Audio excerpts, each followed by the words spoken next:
Hello everyone, and welcome to another Miniature Monday. I'm Scott, and today we are finishing up the abandoned lighthouse. We have highlighting and detail work to do, and there's a bit of work ahead of us, so let's get right down to it. To highlight the stone walls of the lighthouse, the colors we're going to be using are dark gray, gray, and fog gray. To start things off, we're going to dry brush the walls, both interior and exterior, with dark gray. And we're going to be fairly heavy with our coverage. This is, as you may recall, the base color that we used here. So with this, we aren't aiming to get bright highlights. We just want to bring back some of that original color and really build up the contrast with the wash.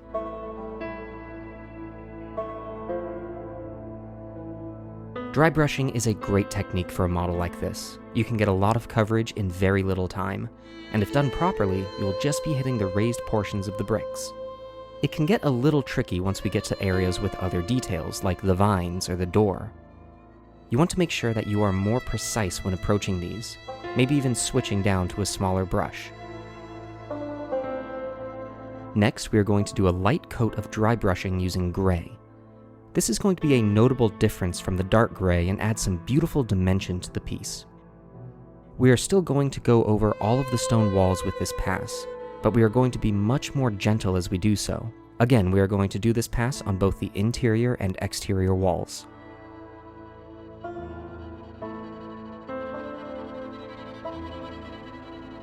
Now this will be the last highlighting that we do on the interior walls.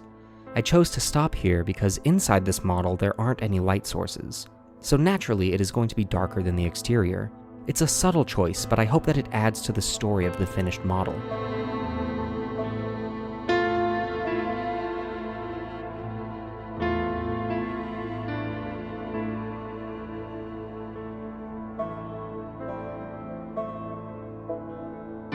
Lastly, we are going to hit the brightest highlights with fog gray. Here we are only going to hit the sharpest edges of the model, similar to an edge highlight. You can see I focused on the high points of the bricks, the edges of the holes in the walls, the ridges separating each floor, and the edges of the pillars on the top floor.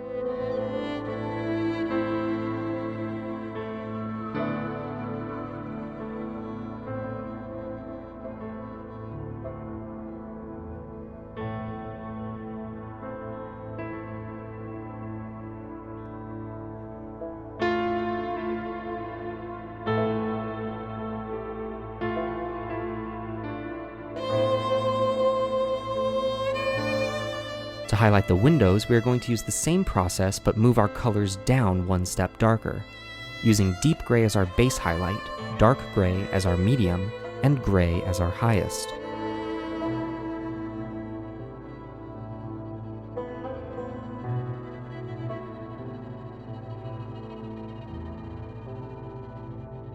Now onto the wood, we are going to be using espresso for our darkest tones, brown for our mid-range, and mixing in fog gray to the brown to create a bright highlight.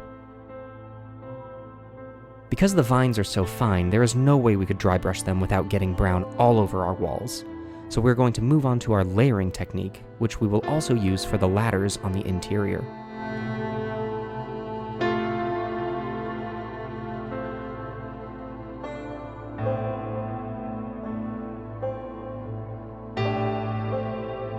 For the top floor supports, roof beams, front door, and floors, we can absolutely return to dry brushing. Just as we did with the walls, we are taking everything on the outside up 2 shades, and everything on the interior up 1.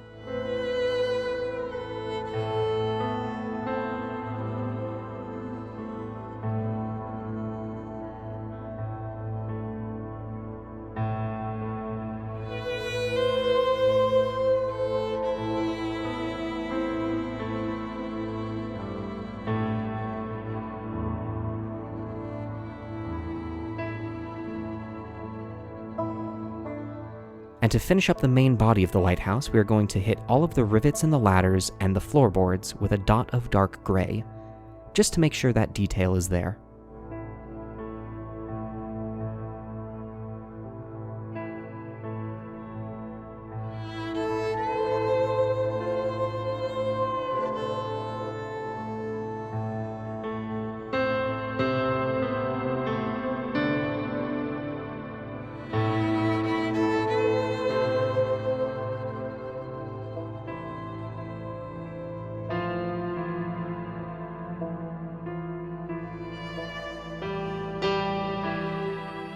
Now on to the last piece. We are going to be using bright red, brick red, and black to add some old embers to the brazier.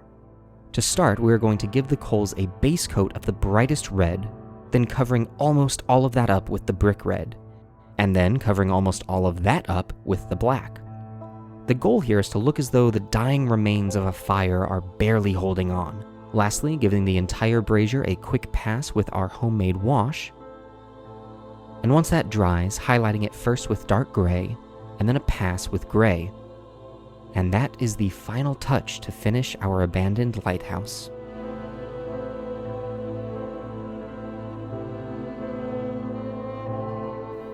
You know, I think I've lost track of exactly how many hours we put into this, but it is finally finished. Our abandoned lighthouse is done.